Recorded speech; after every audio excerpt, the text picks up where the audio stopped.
भारताची पहिली महिला सिरियल किलर सायनाइड मल्लिकाची भयानक कहाणी। एक महिला जी मंदिरात जायची, ती प्रार्थना करायची, पण ती कोणाचे तरी आयुष्य संपवून परत यायची। ती दरोडेखोर नव्हती, तांत्रिक नव्हती, पण तिने एका मागून एक निष्पाप महिलांना मारले, फक्त लोभासाठी।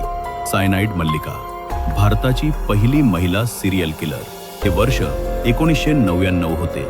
ठिकाण बँगलोर आणि नाव के.डी. केम्पम्मा। ही नंतर सायनाइड मल्लिका म्हणून खूप प्रसिद्ध झाली। अतिशय सामान्य स्त्रीसारखी दिसत होती।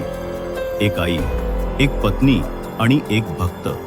तिचे हृदय निर्दयी होते, तिचे घर तुटले होते, तिचा नवरा तिला सोडून गेला होता आणि तिच्यावर लाखोंचे कर्ज होते।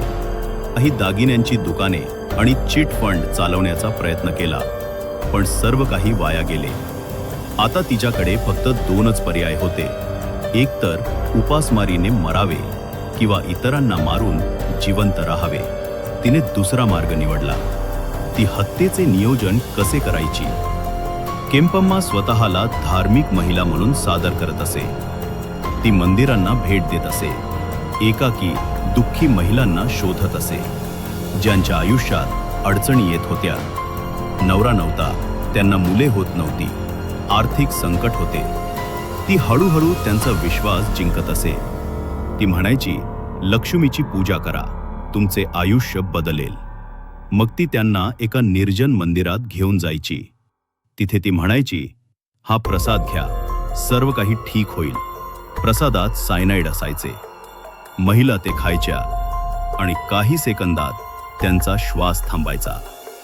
ती त्यांच्या सोन्याच्या बांगड्या, कानातले हार काढून शांतपणे निघून जायची।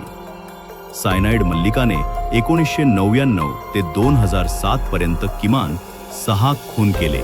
सर्व महिला।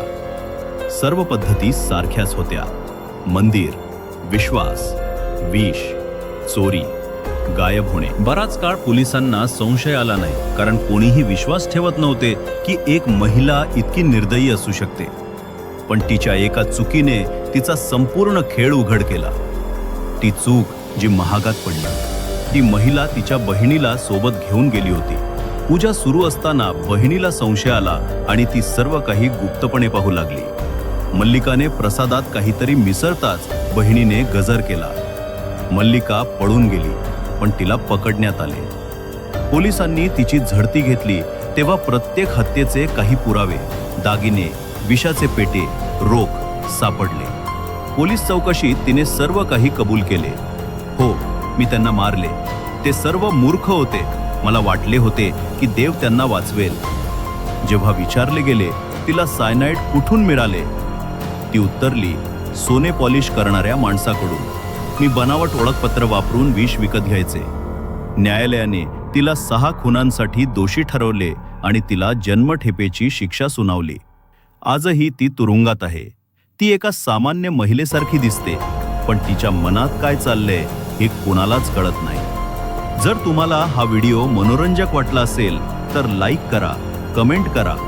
तुम्ही हे आधी ऐकले आहे का ते आम्हाला सांगा आणि चॅनल सबस्क्राईब करायला विसरू नका।